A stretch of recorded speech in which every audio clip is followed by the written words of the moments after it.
The first time I realized something was terribly wrong was when I walked into my apartment and smelled my mother's perfume, soft floral, impossible to ignore. She had been there. Again. My parents kept breaking into my apartment like it was still my childhood bedroom, rearranging things, leaving food, acting as if my adult life was just an extension of theirs. I changed the locks, I pleaded, I shouted. Nothing stopped them. So I did the only thing left. I moved without telling them and let the silence swallow everything. But the moment they finally found out wasn't the moment I expected. My name is Jennifer, and for most of my life, I thought being a good daughter meant staying quiet. I grew up in a small neighborhood outside Portland where my parents, Marilyn and Edward, believed love was something you demonstrated through supervision. They hovered, corrected, monitored, and insisted they always knew what was best. I learned early that privacy was a privilege granted only when convenient for them, not a right I could claim. When I moved into my first apartment downtown at 26, I thought I had finally broken the pattern. A clean space, white walls, sunlight through the blinds, the hum of the city outside my own beginning. On move-in day, Marilyn asked for a spare key. Just in case of emergencies, she said, brushing her hand through my hair like I was still a child. I hesitated, but guilt crept in the way it always did, so I handed it over. I didn't realize then that I had also handed over my peace. For a few weeks, life felt normal. I adjusted to my job, decorated, slowly walked to the coffee shop around the corner on weekends. I breathed differently, but the signs of intrusion started small. A blanket folded at the wrong angle. A dish washed and put away in a place I never used. A faint trace of my mother's lotion lingering in the air long after I returned from work. Then, Marilyn began leaving food casseroles, soups, cookies with bright little notes taped to each container. You work too hard. Eat something real. Love you. The handwriting was sweet. The violation was not. Edward backed her, completely insisting they were simply looking out for me. To them, my independence was a phase, not a fact. The worst part wasn't the intrusions, it was how familiar they felt. Suddenly, I was 12 again, standing in the kitchen while Marilyn rearranged my backpack because she didn't like the way I organized it. I remembered the sting of being told my feelings were dramatic, my boundaries disrespectful. Their love always came with conditions, access, compliance, obedience. I tried talking to them gently at first, then firmly, then desperately. Nothing changed. If anything, they became more confident, convincing themselves they were helping me in ways I was too stubborn to appreciate. I wanted to believe they meant well. I wanted to believe I was safe. But deep down, a truth I had ignored for years was finally becoming impossible to escape. My parents didn't understand boundaries because they didn't believe I had the right to set any at all. The breaking in didn't stop, it escalated. At first, I tried convincing myself I was imagining it. Maybe I had moved that mug myself. Maybe I'd forgotten to close the cabinet. But denial only works until the truth becomes too obvious to ignore. One Wednesday evening, I came home to find my laundry neatly folded on my bed. Socks, paired shirts, smoothed everything, arranged with the kind of domestic precision only my mother possessed. My chest tightened. I hadn't done laundry in a week. I called Marilyn immediately. "Were you in my apartment today?" She didn't even hesitate. "Of course, honey. Your hamper was overflowing. I couldn't leave it like that. You can't just come in whenever you want. Jennifer, don't be ridiculous. You were at work. It's not like you were using the place." That sentence.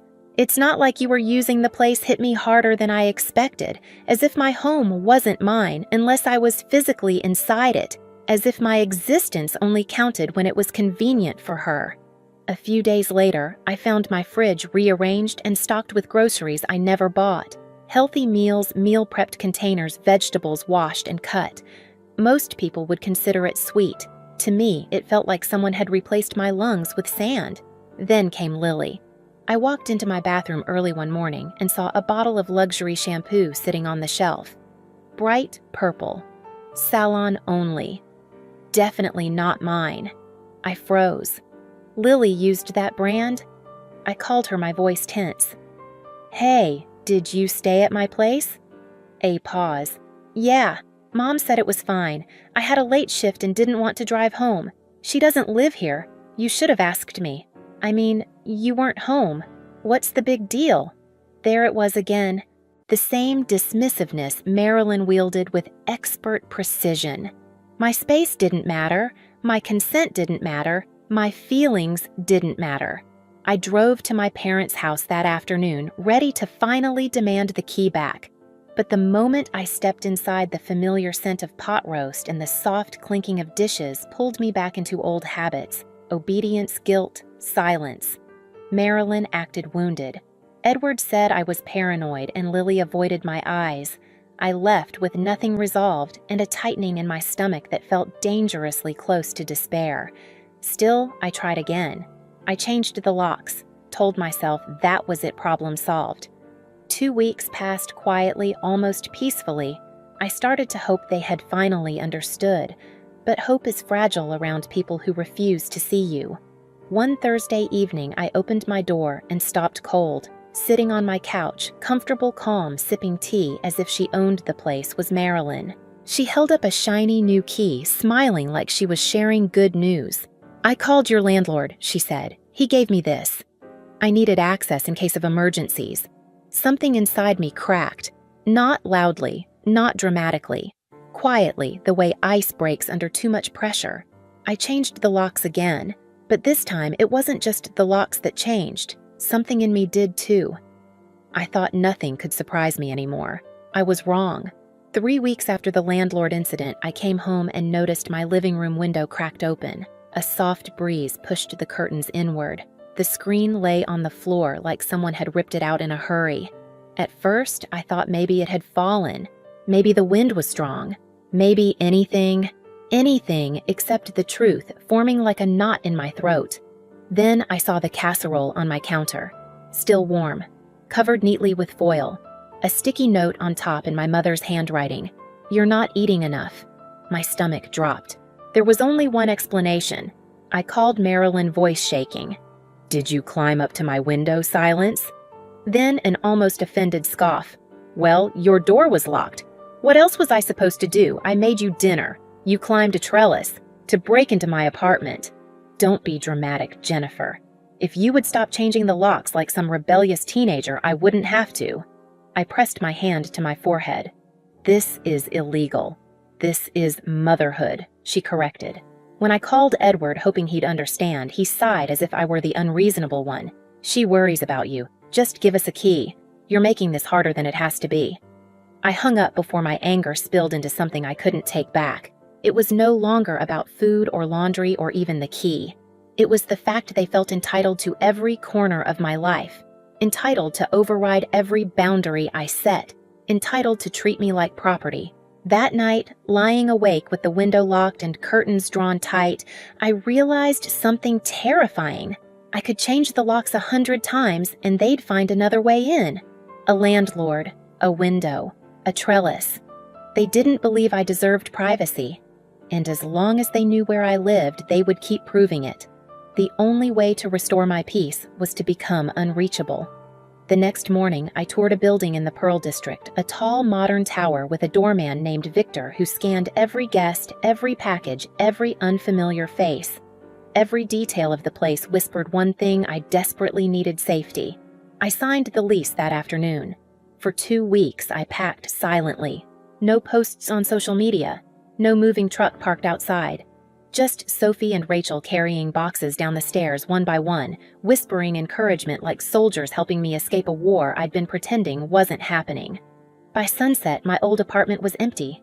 Every trace of me gone. I wiped the counters, turned off the lights, and stood in the doorway one last time. Not sad, not nostalgic, just done. I dropped the keys into the landlord's mailbox and walked away without looking back. They thought they could enter my life whenever they wanted. Soon they were going to learn what it felt like when I finally shut the door. For the first 2 days after I moved, my phone buzzed non-stop. Missed calls, texts, voicemails. At first, they were casual check-ins. "How's your day? Call us when you're free," the kind of messages that pretended everything was normal. By day 3, the tone shifted. Shorter, sharper. "Jennifer, answer your mother. This isn't funny. Call us immediately." I didn't respond. Silence, I realized, was the only language they didn't know how to manipulate. On the fourth day, the notifications stopped altogether. My phone sat quiet on my new kitchen counter, a tiny island of peace in a life that had felt invaded for so long. I made tea. I unpacked. I arranged my books on the shelf in an order that only I would touch. Victor nodded at me each morning as I passed through the lobby, offering a polite "good afternoon, miss," with the respectful distance my parents had never mastered. For the first time in months, I felt like my breath reached all the way into my lungs. But calm never holds forever. On the sixth day, my phone erupted again, 20 missed calls in a row. My stomach tightened. I forced myself not to answer.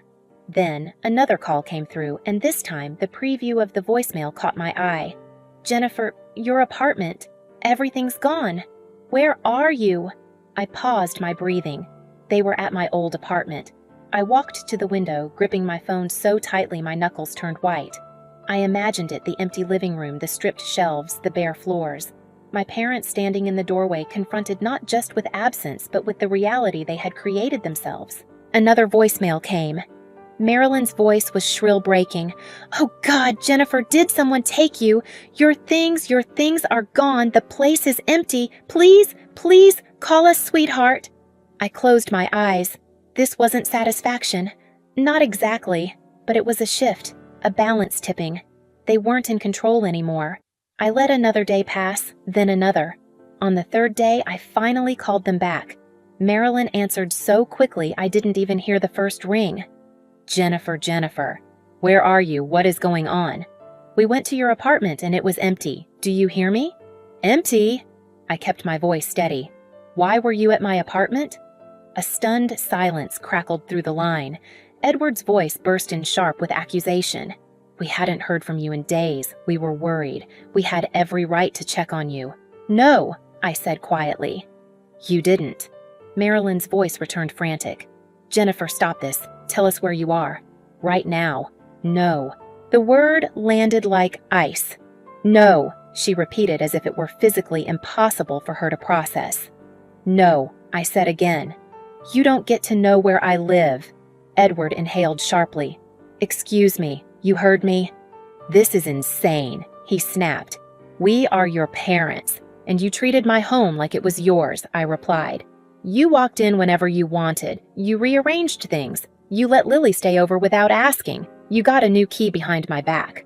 Mom climbed up a trellis." "A trellis, Dad?" Marilyn gasped. That was one time that should never have happened once. Silence again. Not the angry kind, not the dramatic kind. The kind that meant they finally heard the truth in my voice. I continued. "You didn't worry about me. You worried about losing control of me. Those are not the same thing." "That's not fair," Edward muttered. "Fair," I said. "Do you want fair?" Fair would have been respecting my boundaries years ago. Fair would have been treating me like an adult. Fair would have been listening when I said no. But you didn't. So now I'm doing the only thing left. Marilyn's breathing shook. "Jennifer, please, just tell us you're safe. Please, I can't sleep. I can't eat. I've been sick with worry." Her guilt tactics, the tears, the emotional spirals, all the things that had always pulled me back into their orbit, washed over me like a wave that finally had no power to drag me under. "I'm safe," I said. "But I'm safe because I'm away from you." She sobbed. Edward whispered something I never expected to hear. "I didn't know it was this bad." I swallowed. "You didn't want to know." For a long moment, no one spoke. They were processing something new, something uncomfortable, something undeniable. I had changed, and the door they once walked through freely was no longer theirs. Marilyn sniffed. "Jennifer, please. We just want to talk. Face to face. Then we can meet in public," I said. "A cafe downtown, neutral space. No more home visits. Ever." "You don't trust us," she whispered. "I don't trust your boundaries," I corrected. "Because you don't have any." Another silence, but this time it felt less like resistance and more like surrender. Marilyn finally said, "Okay." That word did something small but real in my chest. It didn't fix the past. It didn't erase the violations, but it was acknowledgement, and acknowledgement was a step. Good, I said softly. I'll text you a time and place. We'll talk then. But your address? Edward tried one last time, one final grasp at the old power. Shouldn't we know where you live in case— No, I said. You will not have a key to my home. You will not have access to my home. My home is mine. He exhaled slowly. All right. And just like that, the balance shifted entirely, not with shouting, not with slamming doors, but with a quiet, steady reclaiming of myself. After the call ended, I set my phone down and looked around my new apartment. Soft light spilled across the floor. The city hummed below. My things were exactly where I left them. My air was only mine. My silence was not avoidance, it was protection. For the first time in my life, my world felt sealed whole and owned by no one but me. We met 3 days later at a small cafe downtown, the kind with soft lighting and tables spaced far enough apart that no one had to whisper. I arrived early, choosing a seat by the window where I could see them walk in. My hands weren't shaking, my stomach wasn't tight. For the first time, I felt firmly rooted in myself. When Marilyn and Edward entered, they looked smaller, somehow, tired, cautious, stripped of the certainty they had always worn like armor. Marilyn hesitated before sitting, as if unsure she was allowed to occupy the space across from me. The conversation began quietly, no accusations, no tears. Just halting sentences and long pauses. Marilyn admitted she hadn't understood how suffocating her actions were. Edward said he thought he was protecting me, but now realized he had been protecting a version of me that no longer existed. I didn't rush to make them feel better. I didn't smooth over the discomfort. I simply told the truth. I need boundaries if we're going to have any kind of relationship. They both nodded, slow, reluctant, but sincere. We made an agreement. We would meet in public for now. No surprise visits, no keys, no access to my home. Respect goes both ways, and trust can only be rebuilt, not demanded. When we parted, Marilyn hugged me gently, carefully, as if she finally understood I wasn't something she could hold too tightly. Edward whispered, "We'll try," and for once, I believed him. I walked back to my new apartment with a lightness I hadn't felt in years. The lobby was quiet. Victor greeted me with his usual nod. And as I closed the door behind me, locking it with keys that belonged only to me, I realized something simple and profound. Peace isn't something you find. It's something you protect. Looking back, I used to think love meant allowing everything, even the things that hurt. Now I know love without boundaries isn't love at all. It's ownership. By walking away, I finally made room for something healthier to grow, not just with them, but within myself. If you've ever had to fight for your own peace, you're not alone. Share your story in the comments, and don't forget to subscribe for more true family dramas. Sometimes disappearing isn't running, it's finally choosing yourself.